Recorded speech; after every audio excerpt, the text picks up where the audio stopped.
Assalamualaikum warahmatullahi wabarakatuh. Apa kabar anak-anakku? Semoga dalam keadaan sehat walafiat. Jangan lupa selalu taati protokol kesehatan dengan 3M, mencuci tangan, menggunakan masker, dan menjaga jarak. Sebelum pembelajaran dimulai, mari kita berdoa terlebih dahulu dengan bacaan Bismillahirrahmanirrahim. Pertemuan kali ini kita akan membahas tentang adanya bioteknologi. Tujuan pembelajaran kali ini mampu menjelaskan pengertian bioteknologi dengan benar menggunakan bahasa sendiri, mampu menentukan minimal dua perbedaan prinsip dasar pengembangan bioteknologi konvensional dan modern, mampu mengidentifikasi minimal 3 penerapan bioteknologi dalam bidang kesehatan, mampu mengidentifikasi minimal 3 penerapan bioteknologi dalam bidang lingkungan, mampu mengidentifikasi minimal 3 penerapan bioteknologi dalam bidang forensik, serta mampu menentukan minimal 3 dampak penerapan bioteknologi. Tahukah kamu tentang adanya COVID-19? Pada pandemi COVID-19 membuat semua pihak berlomba-lomba untuk menemukan vaksin. Dan salah satu disiplin ilmu yang memainkan peranan penting ialah bioteknologi. Pengembangan vaksin sangat erat hubungannya dengan bioteknologi. Menurut Insan Tria Pramanda, yaitu pengajar Fakultas Bioteknologi Indonesia International Institute for Life Science, bahwa bioteknologi itu kan berasal dari dua kata, yaitu bio dan teknologi. Kalau bio artinya makhluk hidup, teknologi itu adalah yang mampu menghasilkan produk. Jadi bioteknologi ini merupakan cabang ilmu biologi yang mempelajari teknologi pemanfaatan makhluk hidup dalam skala besar untuk menghasilkan produk yang berguna sebagai manusia. Dia itu menjelaskan vaksin. Ternyata bahwa vaksin itu merupakan sediaan biologis yang diberikan kepada individu sehat untuk menyiapkan sistem kekebalan tubuh terhadap serangan infeksi bakteri ataupun virus patogen. Itu penyebabnya penyakit.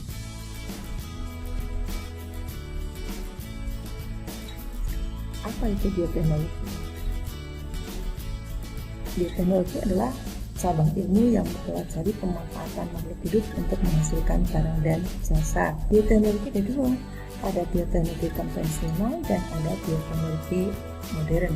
Bioteknologi konvensional menggunakan mikroorganisme untuk secara langsung menghasilkan produk barang dan jasa. Penerapan bioteknologi konvensional yaitu pengolahan bahan makanan menggunakan mikroorganisme, pengolahan produk susu, dan ada pengolahan makanan non-susu. Misalkan pada produk susu, yaitu ada yogurt, ada kecap, mentega, dan yogurt. Kemudian produk non-susu, ada tempe, ada kecap, ada tape, ada nata de coco. Nah, sekarang kita lihat peranan untuk pengolahan produk susu, yaitu yogurt. Ternyata bahwa mikroorganisme yang berperan dalam pembuatan yogurt itu adalah Lactobacillus bulgaricus dan Streptococcus thermophilus.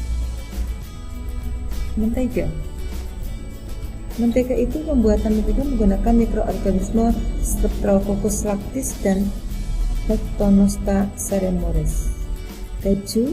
Pembuatan keju digunakan bakteri asam laktat, yaitu Lactobacillus dan Streptococcus. Bakteri tersebut memfermentasikan laktosa dalam susu menjadi asam laktat. Yogurt, tentunya bahwa yogurt itu tidak asing lagi bagi kita karena ada dalam kehidupan kita, dalam lingkungan sekitar kita. Yakni mikroorganisme yang berperan dalam pembuatan yogurt itu adalah Lactobacillus casei strain Shirota. Nah, kemudian kita akan bahas adanya pengolahan bahan makanan non susu, yaitu tempe. Nah, tempe bahan dasarnya adalah biji kedelai, yang kemudian proses pembuatannya adalah dengan mikroorganisme yang berperan di sini adalah Rhizopus oligosporus, ada Rhizopus stolonifer, ada Rhizopus aracinus, dan ada Rhizopus oryzae, kecap. Nah, di dalam pembuatan kecap, bahan dasarnya adalah biji kedelai. Mikroorganisme yang berperan di sini adalah Aspergillus oryzae dan Aspergillus winkii. Nata de coco ini memang segar. Ternyata bahwa nata de coco itu adalah bahan dasarnya adalah air kelapa. Mikroorganisme yang berperan di dalam pembuatan nata de coco adalah Acetobacter xylinum. Kemudian tape, tidak asing lagi dengan adanya tape. Tape bahan dasarnya bisa berasal dari beras maupun singkong.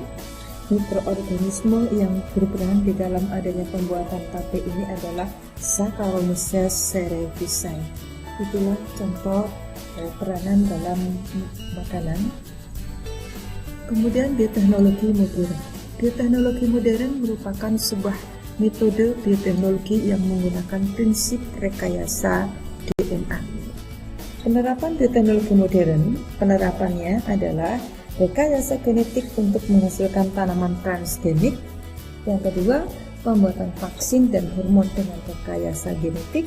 Yang ketiga, pembuatan antibodi dengan prosedur fusi, protoplasma, dan rekombinan DNA.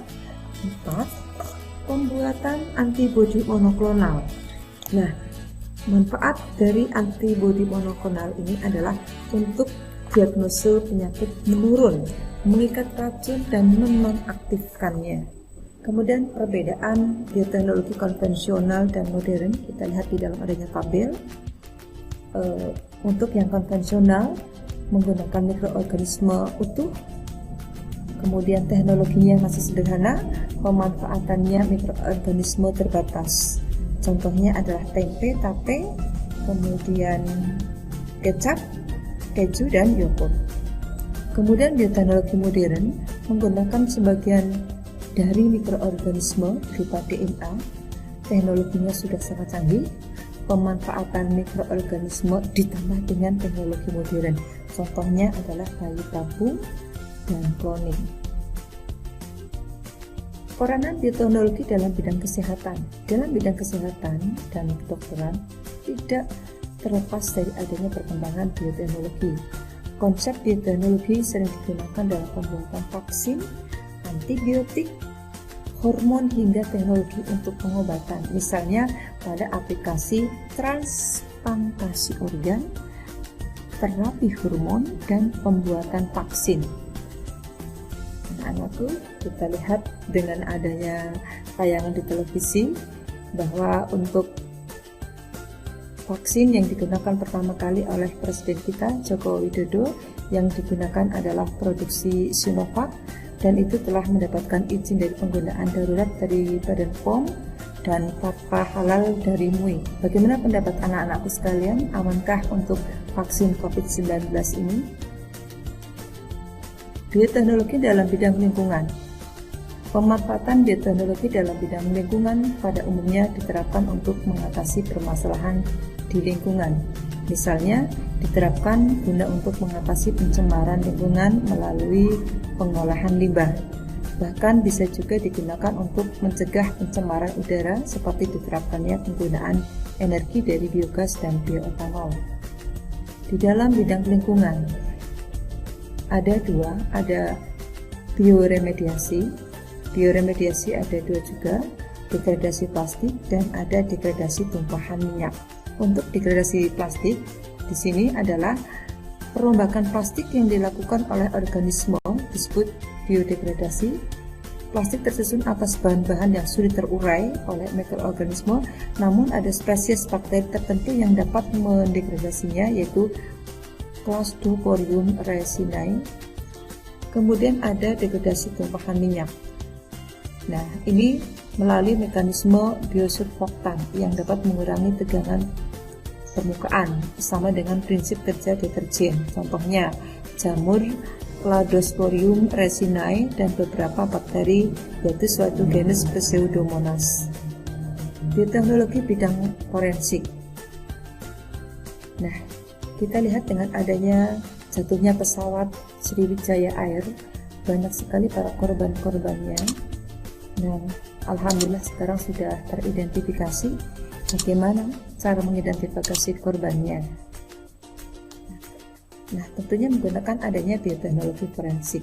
Salah satu teknologi biomolekuler penanda genetik yang dipakai untuk pengujian terhadap materi profil DNA, yaitu sehimpunan data yang menggambarkan susunan DNA yang dianggap khas untuk individu yang menjadi sampelnya. DNA fingerprint atau dikenal dengan sidik jari DNA adalah salah satu metode yang digunakan untuk mengidentifikasi kekhasan pola DNA setiap individu, khususnya dalam bidang forensik. DNA fingerprint setiap individu berbeda-beda sehingga dapat digunakan sebagai bukti forensik pada kasus kejahatan ataupun korban akibat kecelakaan, misalnya dalam korban pesawat Sriwijaya Air yang baru-baru ini.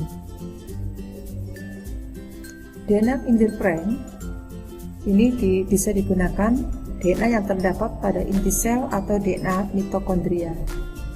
Pada bioteknologi ternyata ada dampak positif dan ada dampak negatifnya.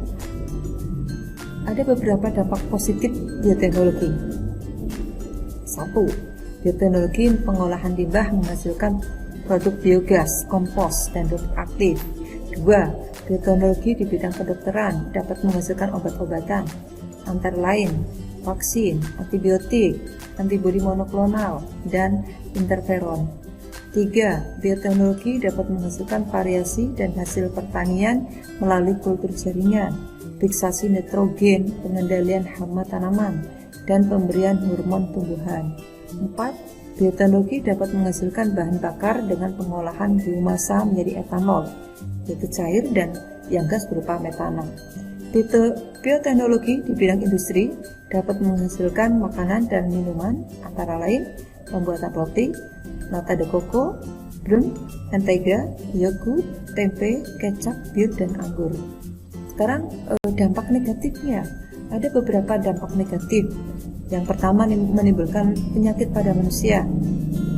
Gen-gen yang mengkode untuk pembentukan antibiotik dapat saja mengalami kecelakaan di dalam tubuh bakteri sehingga menyebabkan penyakit pada manusia.